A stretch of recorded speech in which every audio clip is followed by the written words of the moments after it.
Welcome to a couple of RadTechs podcast where we bring you an inside look at the world of radiology from the unique perspective of a married couple of radiologic technologists.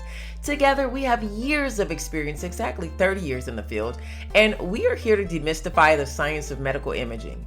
Radiology is the unsung hero of the medical field, providing doctors with crucial images and information that help diagnose and treat illnesses. Join us as we explore the latest techniques, technologies, and innovations in radiology and discover the vital role we play in the healthcare industry. So, come along for the ride as we share our passion for radiology as a married couple. Hello, everyone. I am Chaundria Singleton, and I am your host of a couple of RadTechs podcasts. Today's episode is going to be talking specifically about why I decided to become a travel radiologic technologist. Now, you may say, why wouldn't you become a travel radiologist? I do know what I do, but radiologic technologist. But the reason I am going to tell you my personal experience is because each person's experience is different. Some people get into it strictly for the money, strictly for the schedule, the flexibility, and the change of scenery. Some people do not like to be in the same place on a regular basis. So when you get to be a travel technologist in the field of health, you're able to take an assignment for 4 weeks, an assignment for 8 weeks, an assignment for 13 weeks, 26, or indefinitely to different locations. But I'm going to specifically talk about my reasons, and maybe they might help you to decide why it may be good or may not be good for you to become a travel technologist. So, first of all, I have been in the field of radiologic technology for 21 years. Yes, 21 years and 1 month. Wow, at the time of this recording. But it has been a really good ride. It was hard going through school. It was a lot of work, a lot of dedication, some times where I thought I just was not going to make it, but it turned out to be a really, really worthwhile adventure to go into radiologic technology. I was able to then, while I was in school, if you haven't heard my story before of how I actually got into the other modalities in radiology, I'm going to do a video on that to really go in depth of how easy it is, at least 20 years ago. But it's just as easy now. So it's just different requirements now than it was then and different protocols. But it's still the same. It's opportunity out there for you to be able to do that. So when I was in school, I heard all of these amazing stories from technologists and worked with many radiologic technologists who came through as technologists working at the teaching hospital that I was working at. And they were travel technologists. And I was like, wow, tell me. I mean, they had such fascinating experiences, and the money was the bomb. And the money was so good. Oh my goodness. And I was like, I need that kind of money.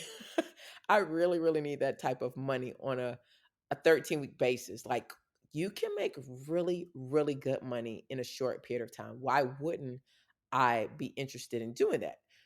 But one thing was you had to have at least a year or two experience before any company, travel company, would hire you.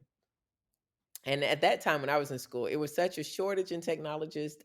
They needed them so bad. Oh my goodness. It was like perfect timing, but it wasn't my timing.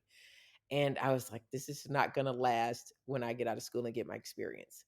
Well, it did not. When I got out of school, they kind of caught up on all of the staffing shortage and just, I couldn't travel. I mean, I didn't have enough experience, number one. And I came out of school not doing x ray, but doing CT or CAT scan. So in school, I learned CAT scan. And then when I got out of school, I became a CAT scan technologist. I did not do diagnostic x ray. So I needed to get experience in that as well. What I had learned for 2 years was not what I was doing. So that was even more time that I would need. The machines were different. It was cross sectional anatomy now, which is so different from x ray. But I could work pretty independent, but I was in no position to be working as a travel tech. I would say that you do want to get the experience, not as a travel tech. I would tell you that. So I became a travel tech within my probably the first year, I would say year. And I'm going to tell you, this is the reason why I think you should wait at least a year or two, because I trained on GE Siemens, excuse me, GE CT machines. That's the only machine I knew how to scan CTs on. Now I could do basic things, but a lot of advanced things I really didn't know how to do. I took another job. I had several jobs, like PRN jobs. I had a full time job when I first got out of school, and several. And I worked at different type of facilities. So that was my strategy in that. Was I worked at a teaching hospital, which kind of saw everything on second shift, and then I worked at a day shift where I would work kind of outpatient. It was more of like a cancer center, and I saw that, so I really got my IV skills really, really, really good. Because second shift was mostly inpatients that came down, so they already had their IVs. Every now and then you would have to put in an IV, but you really didn't get that much practice in the hospital setting of putting in IVs. So that really was not where I got my IV skills. Where I got my IV skills was working in outpatient in the cancer center on day shift, because outpatients don't come in with IVs. That part of the story is so important to becoming a travel tech.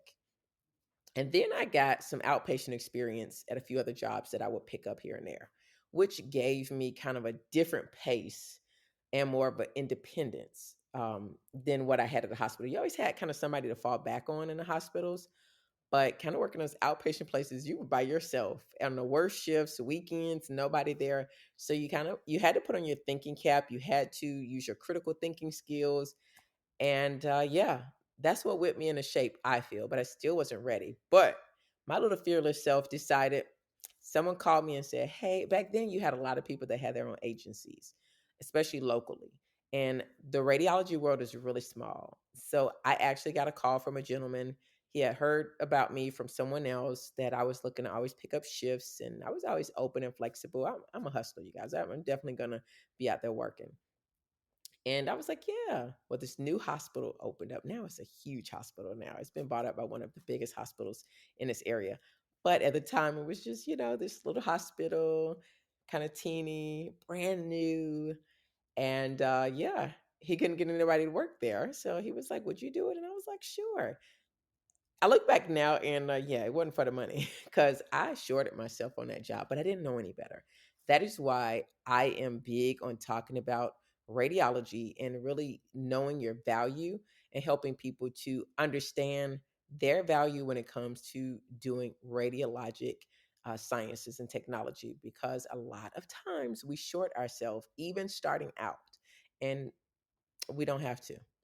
You went to school, you know what you're doing, and that salary should climb, and people should pay you what you're worth. So I did not take my own advice because I didn't know any better.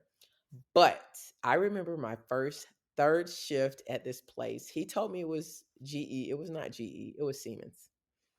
At this time, Siemens was just coming out. Nobody knew about Siemens machines. So I couldn't even phone a friend. I could not even phone a friend to ask a friend, hey, how do I do this on this machine? How do I? It didn't have a manual, nothing. At least nobody showed me where it was at, because the hospital was brand new and it was third shift.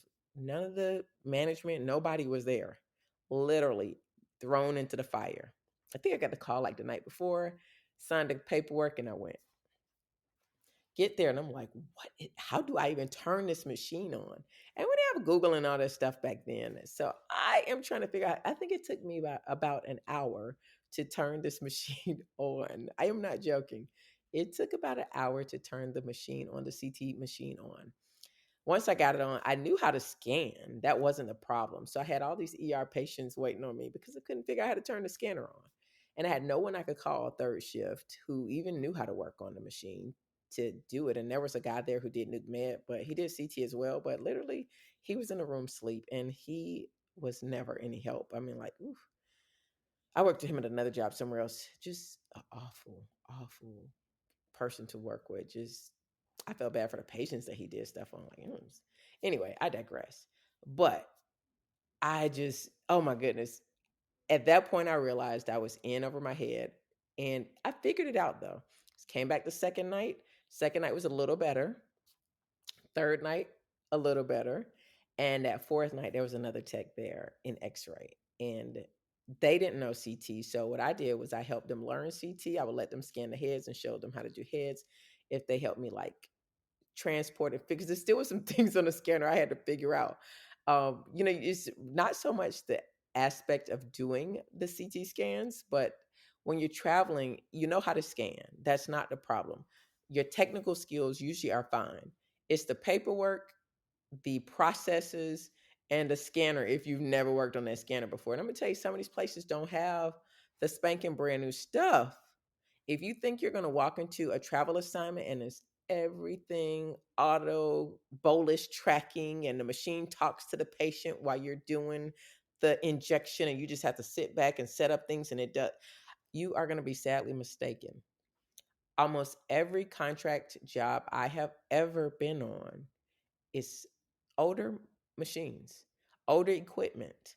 You don't have all the cushions and the paddings. I remember one place I went to, like there was a head coil for MRI and what kind of scanner was that? I don't even remember the scanner, but it might have been a Siemens. But I really don't remember. It might have been an old GE in the trailer. It's so many on my list of stories I could tell you about contract jobs I've done. And if you used to working on stuff in your school when you went through school or when you worked at a nice fancy hospital that had a wrist coil, they had a hand coil, they had a knee coil. That's what I think we had, a knee coil, and it doubled as you had to use the head coil as the foot coil and the knee coil for everything else. And no pads. You just use washcloths and towels and sheets as your padding. So when I tell you, you have to use your critical thinking, they pay you well. And a lot of times those travel jobs like that pay really well. So if it's paying you that good, you're probably gonna work for every penny and have to use your critical thinking. And if you don't have any critical thinking skills or ability to phone a friend, you're gonna be up a creek without a paddle. So if you are looking to travel simply for the money, just know you need to have experience because it could be a really bad experience for you. And you don't want to get a bad reputation or get a bad experience because travel can be a really, really good thing. I actually started doing it, I think it was 2005 that I started my first contract job and I graduated in 2002. And it might have been the best decision. No, I'm going to say it was the best decision I ever made because I have only had to take, I think, two full-time jobs when the economy kind of went down. There weren't a lot of travel jobs, contract jobs out there. So I always kept a PRN. But this is actually my first time not having a PRN job, solely relying on my contracts. And I credit that to jumping out there at a time when everyone told me I was crazy. Back in 2005, everyone was like, "You're leaving your good job. There's not enough consistency in travel. Yeah, you make the money, but then what if the money's out?" It's called budgeting your money and not overspending. And that's one thing I would say throughout the years that I've been a contractor. I don't spend like that. Just because you make the money now does, but I've been a business owner for a long time and the money comes in at once and then you have like a little dry spell. So the same if you become a travel radiologic technologist, CT technologist, whatever it is that you're doing in the travel industry, don't just blow through your money. The money comes fast and it goes just as fast. Still got to pay taxes. And if you're working in another state, you got to pay taxes in that state too. So I'm no tax advisor, but I'm just telling you I've worked in other states several times, and you got to pay taxes in other states. So, and the state you live in. So, I just say, really use your travel assignment the wise way. Nothing wrong with saying you got into it for the money. I don't feel guilty about saying that at all. Not at all. Why else would I get into it? There would be no other reason for me that I got into it. I mean, I see no benefit of being a travel tech for me, my situation, just to say, I mean, I travel a lot, so I don't need the change of scenery. I don't need the flexibility because I was PRN for so long. So but I need the money because I got bills. So, and I am of the mindset work smarter, not harder. And I understand that if I can make what I can make in 13 weeks or 8 weeks, why in the world would I go to work every day and work indefinitely for the same amount or for a year and I can make that in 12, 13 weeks? My brain just says travel makes sense financially or contract work makes sense financially. So let me know, you guys, what you think about this. It's been a great conversation. I'm going to come back with more reasons why I chose this to do in radiology. And you guys, let me know in the comments if you like this type of episode and what you would like to hear more from me about the field of radiology. Until then, see you next time. Be sure to leave a review. If you could, I really appreciate it. It helps me out a lot. And also, leave a comment if you're watching this on YouTube or any other platform. And yeah, check out my links. I got some great things for you. And until next time, be sure to follow a couple of Rad Techs. We're on Instagram, TikTok, Facebook, and also Buzzsprout and all the podcasts and YouTube and all the podcast channels out there. I hope you enjoyed this podcast today. Thank you so much for listening.